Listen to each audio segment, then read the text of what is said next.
ka danna subscribing sannan kuma ka dangwala alamar ƙararrawar sanarwa domin takan ne za ka dinda samun labaranmu. Mun gode da ziyartar wannan channel ɗin tamu mai albarka ko da yaushe. A wannan Laraba, dakarun Iran sun kai farmaki kan manyan jiragen ruwa guda uku, abin da ke ƙara nuna haɗarin da ake fuskanta a mashigin ruwan Hormuz, lamarin da ke ƙara barazana ga sufurin makamashi a duniya da ma ƙara kuɗin man fetur. Iran ta ce wannan farmaki ya shafi jirage uku waɗanda suka yi yunkurin tsallake rufe mashigar ruwan Hormuz da mahukuntan Iran suka yi. Mahukuntan sun ce jiragen sun karya ƙa'idoji da aka gindaya na wuce mashigin ruwan sakamakon yakin da ke faruwa a yankin. Kafofin yada labaran Iran sun bayyana cewa jami'an tsaro masu alaka da dakarun IRGC na kare juyin juya hali suka kai farmakin. Kuma haka na zuwa bayan shugaba Donald Trump na Amurka ya bayyana tsagaita wuta a yakin da ke faruwa tsakanin bangarorin har zuwa lokacin da za a samu kuduri na bai daya daga bangaren mahukuntan Iran domin samun yarjejeniya tsakanin bangarorin biyu na Iran da kuma Amurka da Isra'ila a ɗaya hannun. Ƙasar Ukraine ta sake buɗe man fetur na Rasha domin ci gaba da turawa zuwa ƙasashen Hungary da Slovakia, kamar yadda ɓangaren makamashin ƙasar ta Ukraine ya tabbatar a wannan Laraba. A watannin da suka gabata, Ukraine ta toshe bututun da ke tura man fetur sakamakon yakin da ke faruwa tsakanin ƙasar da kuma Rasha, gami da lalacewar da aka samu na bututun man. Karkashin wannan sabon mataki, Ukraine za ta samu kimanin kuɗin euro miliyan 90,000 na bashin mai sauƙi daga ƙungiyar tarayyar Turai, wanda ƙasar take bukata domin inganta tattalin arzikinta. A baya, gwamnatocin ƙasashen Hungary da Slovakia sun zargi Ukraine da tsaiko wajen gyaran bututun da ya lalace, abinda mahukuntan na Ukraine suka musanta. Gwamnatin mulkin sojan jamhuriyar Nijar ta soke kungiyoyi masu zaman kansu 2,900 daga cikin kungiyoyi 4,700 na cikin gida da na kasashen ƙetare da ke aiki a ƙasar da ke yankin yammacin Afirka. Ministan harkokin cikin gidan ƙasar ya tabbatar da labarin. Ministan Janar Mohammed Tumba ya shaidawa gidan talabijin na ƙasar cewa suna zargin kungiyoyi masu zaman kansu da aka dakatar da yin rufa-rufa cikin ayyukansu, sannan wasu na goyon bayan ayyukan ta'addanci da ke hargitsa lamura a ƙasar.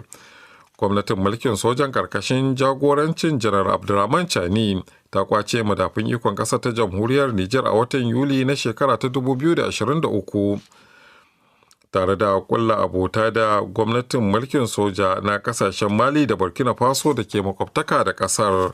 Ana sauraron labaran daga nan sashen Hausa na DW. Ƙasar Sudan ta Kudu za ta gudanar da zaben gama gari cikin watan Disamba na wannan shekara bayan jinkirtawa na tsawon lokaci sakamakon fargabar rikicin da ake fuskanta a cikin ƙasar. Mahukuntan Juba sun ce ana samun kwanciyar hankali a galibin sassan ƙasar, in banda wasu yankuna kamar jihar Jonglai da ke fama da rikici. Zaben zai kasance na farko tun bayan samun 'yanci a shekara ta 2011, kuma ana kallonsa a matsayin mataki na karfafa demokuraɗiyya a ƙasar. Wannan na zuwa lokacin da masu saka ido kan ƙasar na ƙasashen duniya ke cewa akwai yiwuwar sake samun tashe-tashen hankula tsakanin ɓangarorin shugaba Salva Kiir da kuma jagoran 'yan adawa kana tsohon mataimakin shugaban ƙasa Riek Machar. Kuma har yanzu kasar na fuskantar matsalolin cin hanci da rashawa da suka yi ma kasar katutu. A wannan Laraba, kotun duniya mai hukunta manyan laifukan yaƙi da ke da mazauni a kasar Netherlands ta yi watsi da kalubalen da tsohon shugaba Rodrigo Duterte na kasar Philippines ya shigar, inda yake cewa ba ta da hurumin tuhumarsa, kuma matakin da kotun ta ɗauka ya nuna cewa za a ci gaba da shari'ar tsohon shugaban. Shi dai Duterte mai shekaru 81 da haihuwa an gabatar da shi gaban kotun bisa zargin cin zarafin ɗan adam lokacin da ya kaddamar da matakin kakkaɓa masu ta'ammali da miyagun ƙwayoyi a ƙasar ta Philippines. kuma zargin ya fara lokacin da yake rike da mukamin magajin garin Davuwa, ɗaya daga cikin manyan birane a ƙasar, kafin daga bisani ya ci gaba da ƙarfafa matakin lokacin da ya zama shugaban ƙasa. Ƙarshen labaran kenan daga nan sashen Hausa na DW, mu sake komawa gare ki Fauziya Dauda. Abokin namu na yanzu za a ji cewa a jihar Kano da ke tarayyar Najeriya, gwamna Abba Kabir ya miƙa sunan Murtala Sulagaro ga majalisar dokokin jihar a matsayin mataimakinsa, lamarin da ya kawo ƙarshen zaman jiran da aka daɗe ana yi. Muna tafa da shirye-shiryen abu namu da darasin rayuwa da kuma ra'ayin matasa, amma kafin nan mu ɗauko tushen rahotannin daga yankin gabas ta tsakiya. Ana ci gaba da mayar da martani tare da yin fashin baki kan matakin da shugaban Amurka Donald Trump ya ɗauka na tsawaita yarjejeniyar tsagaita buɗe wuta da Iran.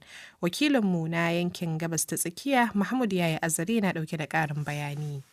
Haka kwatsam ne dai shugaban na Amurka Donald Trump ya gaban kansa wajen ayyana tsagaita buɗe wutar 'yan sa'o'i kafin karewar yarjejeniyar ta makonni biyu da ɓangarori biyun suka cimma a birnin Pakistan, kamar yadda hakan ke zuwa a daidai lokacin da duniya ke cike da fargaba ta komawar yaƙi ruwa tsakanin ɓangarorin biyu bayan da suka gaza cin yarjejeniyar kawo ƙarshen yaƙi tsakaninsu. Shugaba Trump ɗin da ya ce ya tsawaita yarjejeniyar tsage ta buɗe wutar ce sakamakon roƙon da ƙasar Pakistan ta yi mar, kamar yadda ya ce ya kuma yi hakan ne don ya ba wa tawagar ƙasar ta Iran damar cimma matsaya guda tsakaninsu sakamakon rarrabuwar kan da suke fama da shi game da rashin takamammiyar madosa. Shugaban Trump din da a wannan karin bai iyakance wa'adin karewar sabuwar tsagaita buɗe wutar ba, yadda ya ce zai ci gaba da yin amfani da ita ne har sai an cin yarjejeniya tsakanin ƙasar tasa da ƙasar ta Iran. Da sai da shugaba Trump din ya ƙara dagewa kan cewa ba zai taɓa yadda ya ɗage takunkumin shige da ficen da ya ƙaƙaba wa ƙasar ta Iran a mashigin Hormuz ba, saboda ya yi amannar cewa shine babban makamin da a yanzu zai iya tursasa wa ƙasar ta Iran saduda don a samu a cin yarjejeniya da ita. Tani dai Firayim Ministan Pakistan Shehbaz Sharif ya ba da wannan matakin da shugaba Trump din ya ɗauka. Both sides want to avert another catastrophe. Ya ce dukkanin ɓangarorin ba sa son sake tsinduma cikin wani sabon bala'i. Na kuma yi amannar cewa wannan buɗaɗɗe tsage ta buɗe wutar da shugaba Trump ya bayar zai ba mu damar yin amfani da dabaru mabambanta don shawo kansu su cimma yarjejeniya. End to the war. To sai dai a nata ɓangaren ƙasar ta Iran ta fatali da wannan tsage ta buɗe wutar ta ɓangare guda, tana mai siffanta ta da wasa da hankalin duniya da Amurka ta saba yi, a yayin da masu matsanancin ra'ayin mazan jiya a cikin gwamnatin ta Iran irin su babban mai bawa jagoran addinin ƙasar shawara Minja Janar Yahaya Rahim Safawi ke ganin cewa az Amurka qawitare in ba ma'ani in nis. Ya ce wannan tsage ta buɗe wutar wani shigo ba zurfi ne Amurka ke ƙoƙarin yi mana don mai sako-sako da ɗamarar mu Amurkan ta sammace mu ta mana kwaf ɗaya, kamar yadda a baya ta yin haka. Ina kira ga jagororin juyin jihalin musulunci da su zauna cikin shirin kota kwana don kai hare-haren kan da garki ko ma na ramuwar gayya kan makiyanmu. Shi kuwa ministan harkokin wajen ƙasar ta Iran Abbas Arakshi da ake jeranta shi cikin masu sassaucin ra'ayi a gwamnatin, cewa ya yi ɗagewa mashigin Hormuz takunkumin da Amurka ta ƙaƙaba mara ne kaɗai zai sa tawagar ƙasar ta halarci taron Islamabad.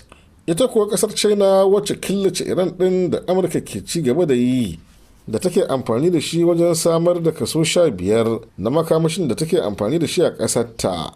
Kira ta yi ga Amurkan da ta ƙara da janye takunkumin da ta ƙaƙaba wa mashigin na Hormuz don a samu damar warware rikicin cikin gaggawa ba tare da yayi wa tattalin arzikin duniya illa ba. A yayin da ita kuma kasar Jamus ta yi kira ga jagororin kasar ta Iran da su karatun ta nutsu su gaggauta yin amfani da wannan dama ɗaya tilan da ta rage musu don kan da garkin ƙara jefa al'ummarsu cikin balbalin bala'i. Mahmud Yaya Azare, DW Hausa daga birnin Alƙahiran Masar.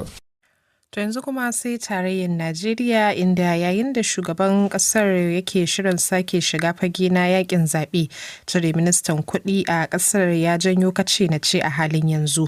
Oluwale Odunde ya kafa tarihin jagorantar sauyi na tattalin arziki mafi tasiri a kasar da ya ƙare da karuwar talauci a maimakon arziki a tsakanin miliyoyin 'yan Najeriya. Kuma ana sa ran batun tattalin arziki da tsaro za su ɗauki hankali a yakin ko kuma yakin sake neman zaben shugaba Bola Ahmed Tinubu. Ga ƙarin bayani a cikin rahoton da Ubala Musa ya aiko mana daga Abuja. Ana dai masa kallon minista mafi karfin faɗa a jiya a ɗaukacin gwamnatin tarayyar. Kafin babu zato ba kuma tsammani shugaba Bola Tinubu ya aka shi zuwa gida cikin hutun dole.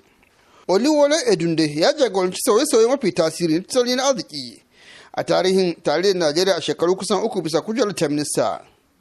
Ko bayan zara tallafin man fetur da sakin ragaban naira a takara da kudade na waje. Edun ne ya kai kasar zuwa cin bashi mafi yawa a tarihinta. Tun da ya tsige ministan da ke zama amini ga shugaba Tinubu ya fara jawo kuce na ce a daukacin tarayyar Najeriya a halin yanzu. Mai gari Bello Kasimu dai jigo na cikin gidan ADC ta adawa. Tinubu bai taba koran mutum don gazawan shi ba. Kawai gazawa ɗaya ne in ka gaza biya mar bukatunsa na kansa.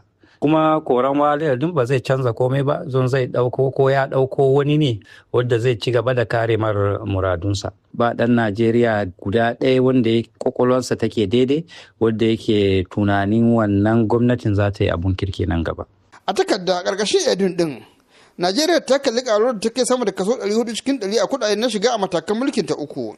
To sai dai kuma ana zargin tsohon ministan da kokarin kafa tarihin kasa aiwatar da daukacin kasafin kudin tarayyar Najeriya a shekaru kusan 3 na gwamnatin ta Tinubu. Kasa da kaso 40 cikin 100 na kasafin kudin kasar na shekara ta 2024 ne da aka aiwatar. A yan kuma da har yanzu ake gwagwagwar aiwatar da kaso 30 cikin 100 na kasafin na shekara ta 2025.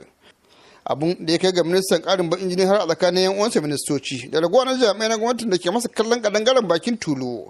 Abdullahi Tanko ya kasa dai na bai shugaba Tinubu shawara a harkar al'umma. Duk ayyuka da ake yi na tsare-tsare na kundin tsarin haraji shi ya yi shi. Dole wani lokaci za ga abu biyu ne. Ɗaya ana duba yanayin aiki, ɗaya kuma ana duba harkar siyasa. Zaɓe yana tunkarowa, dole a yi wasu gyare-gyare yadda za mu samu mu kai ga nasara. Ko bayan sai tattalin arziki ana kuma kallon Salama Edun ina da ruwa da tsaki da kokari na burge da dama cikin kasar a yayin zaɓe. Kama daga yan APC da suka sha tsawon shekaru guda 3 suna zaman jira ta faɗo a ƙasa. Ya zuwa raguwar talakawan da ke faɗin babu ita.